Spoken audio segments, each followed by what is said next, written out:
Okay, so second grade, we're going to look at the following problem. So Jada had 42 stickers.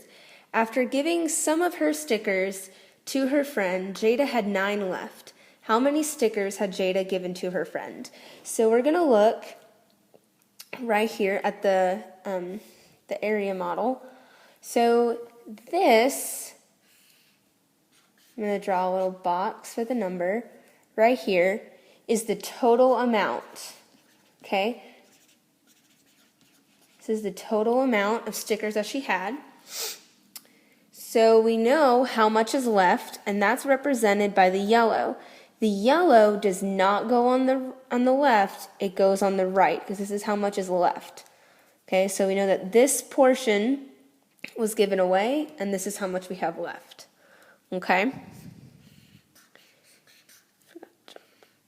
Okay. So,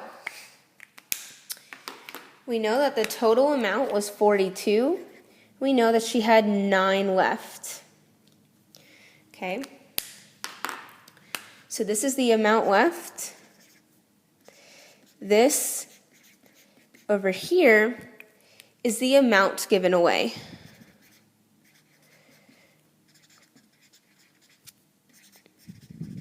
Okay. So we need to figure out how we're going to solve this problem.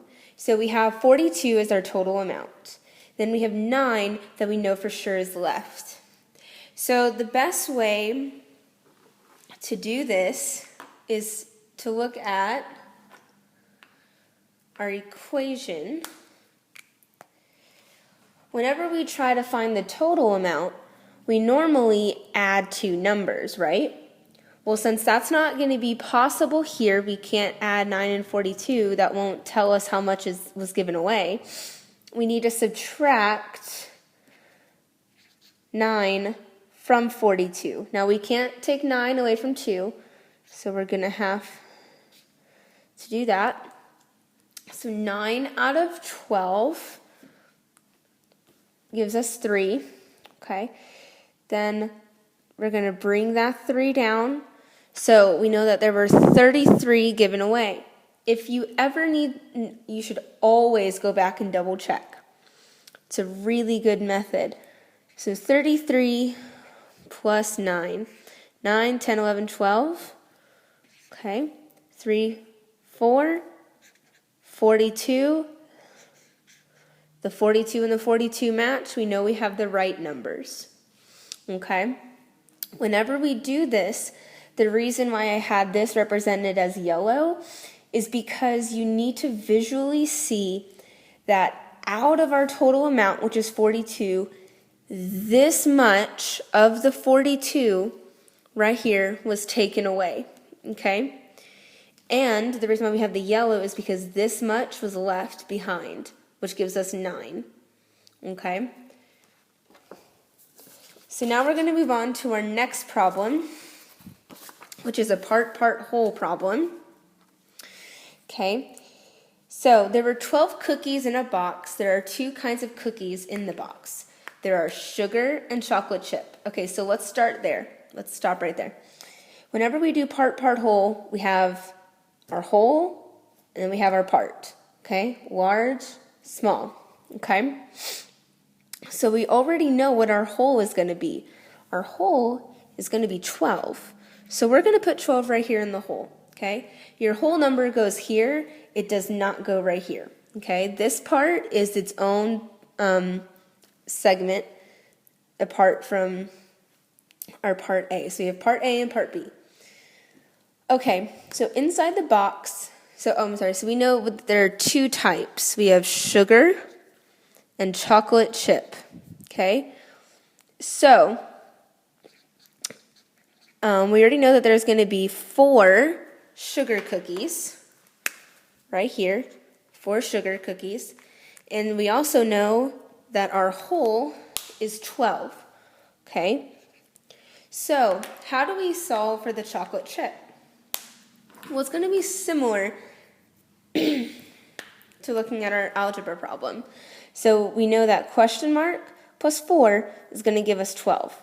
So we're going to have to work backwards. So we're going to have to take the 12, and we're going to have to take away 4. Okay? We can't subtract 4 by 2, so we're going to need to regroup. This becomes a 0, this becomes a 12 again. Okay? 4 out of 12 gives us the number 8. So 8 plus 4 equals 12. Okay? So we know that 8 is how many chocolate chip cookies are in part B. Okay, this is our part whole problem. Okay, so we have part A plus part B. Okay, part A, part B is going to give us the whole. Okay, so that's how we solve part whole problems.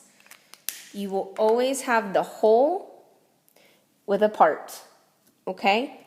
And if you notice with part whole, nothing changed. We didn't change anything, okay? There was no change going on here. All we had to do was figure out what parts equal what in the whole, okay? So we already knew that the whole was 12. So nothing changed, we just had to find what was part B, okay? And that is how you solve a part whole problem, okay? Part A plus part B equals whole. So we have our whole and then our smaller part, okay?